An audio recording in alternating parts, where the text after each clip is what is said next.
You've seen the ads, you've seen the commercials, but what is it exactly?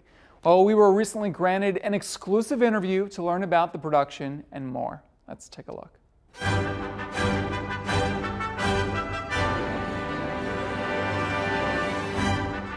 Here in this country, you can really follow and chase your dreams and do things that you couldn't even imagine. Ying Chen has been conducting the Shen Yun Orchestra since the show premiered in 2006. It's almost ironic that because we enjoy the freedom of expression in the West, we can try to save and preserve and revive our Eastern culture. Although the show portrays scenes of Chinese culture, the story of Shen Yun's creation, people who came to the U.S. to escape religious persecution and in turn used their newfound freedom of speech to create a very successful business, is American as apple pie. They had this great vision, and they couldn't realize that in China. Honestly, I think New York is really the only place that you could really make something like that happen. Jared Madsen has been an MC with the show since 2007. How did you get involved with Shen Yun? Basically, I heard about the artists who were in China initially, but couldn't perform because the Chinese Communist Party is an officially atheist regime. So it's very hard for artists to portray traditional Chinese culture because traditional Chinese culture is Taoism, Buddhism, Confucianism. And I saw the show, I thought it was just amazing. I thought I have to be part of this.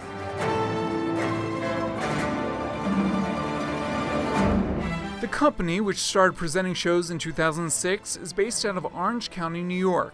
There they also run the Fei Tan Academy of the Performing Arts, which helps prepare the next wave of artists for employment in their marquee show. Arguably more well-known than their first-class dancers is their famed marketing, which is seemingly everywhere. We are kind of a minority, so we really need to give some extra effort to try to reach people from different channels. In fact, their advertising has become so iconic that in recent years, unofficial imitators have become internet sensations. So why the friction between the Chinese government and Shen Yun, you ask? It's because many of the artists are practitioners of Falun Gong, also known as Falun Dafa. Falun Gong is a spiritual, meditative practice. It was hugely popular in China until suddenly the government felt threatened and paranoid. What if this turned into some movements against the government? So they started to suppress it in 1999. And since then, they have waged a brutal persecution against the practitioners in China. But they have also extended the persecution overseas, like the harassment that they've done to Shen Yun. Shen Yun's current run at Lincoln Center is actively being protested by people who they say are being paid by the Chinese government. We reached out to the consulate multiple times for comment on this, but never heard back. Regardless of which side you believe, the backstory of how this organization came to be helps create an excitement that is palpable from the moment you walk into the theater. What can audiences expect when they come and see this show? The Shen Yun performance is a spectacular production. It's really a huge cast with elaborate choreography and music. We have a cast of over 70 members, which includes 30-some dancers and the live orchestra and the production staff. And the show aims to take the audience across 5,000 years of civilization to give them a real cultural experience in a fun and entertaining way. Is it the same show year after year, or does it change? No, every year we put on an all-new production. So we start in December and we go all the way till May. All 7 companies go out at the same time. I understand Shen Yun has toured all over the world. Even though we're based in New York, we of course tour all over the US, Canada, Europe, Asia. Unfortunately, the one country we can't go to is China, where this culture started. Is that hard for you guys, knowing that you can't bring this piece home, really? Yeah, I haven't been to China since 1997. Wow. Because we are very outspoken within the show as well against the religious persecution and human rights violations by the Chinese Communist regime. It's still taking place in China. And as a result, there have been many cases where they've made calls or write letters to venues to threaten them and put pressure on them to stop them from leasing the facilities to us. There have even been cases of people trying to damage our vehicles. We've had tires that have been slashed, and I've been on those tours. I mean, this is mind-boggling. Have you guys ever personally felt threatened? Yeah, it's kind of scary to think you could get on a bus and it could flip because somebody stuck a knife in the tires.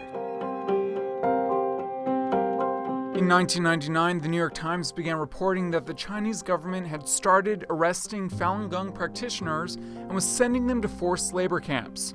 This topic is actually portrayed in this year's performance and is extremely personal to some of the company members.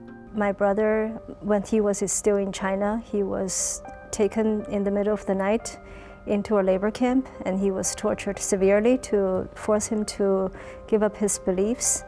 And he was in the labor camp for 18 months. And every day we were wondering if he was still alive. Even my parents, they were both members of the Central Philharmonic Orchestra in China. They were also detained. My dad for 1 month and my mom for 2 months, just for not stopping the practice after the government said you have to stop.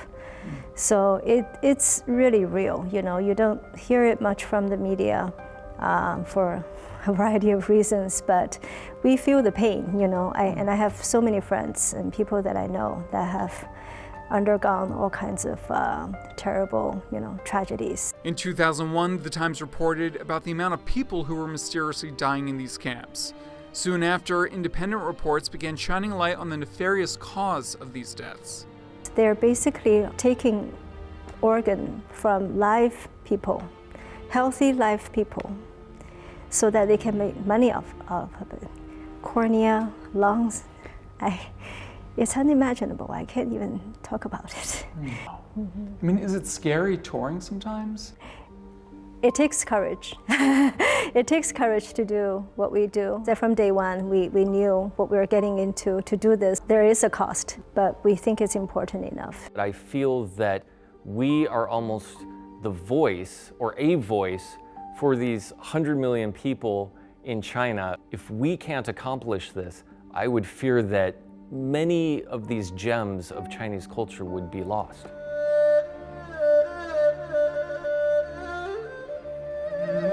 Recently, Shen Yun Performing Arts has had to face a brand new adversity.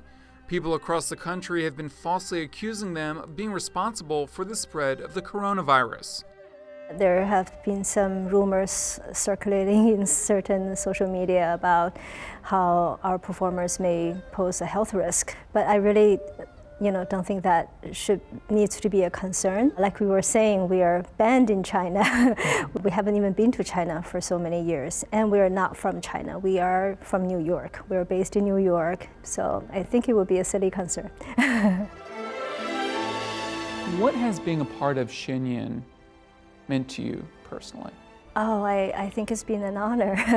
I was very fortunate to be involved from the beginning. It has been such a rewarding experience in that I learned so much and feel like I'm connecting back to my roots. And I just really feel privileged to be part of it and very proud of what we have accomplished, how much we have grown throughout the years. What would you say to someone who may be intrigued by Shen Yun, has seen the ads, but has never been? I'd say you definitely have to come. It's not like any show you've ever seen. You'll just look at the world differently, ideally from a more elevated point of view. I mean, every part of it is really exquisitely done. Don't miss the chance and check it out.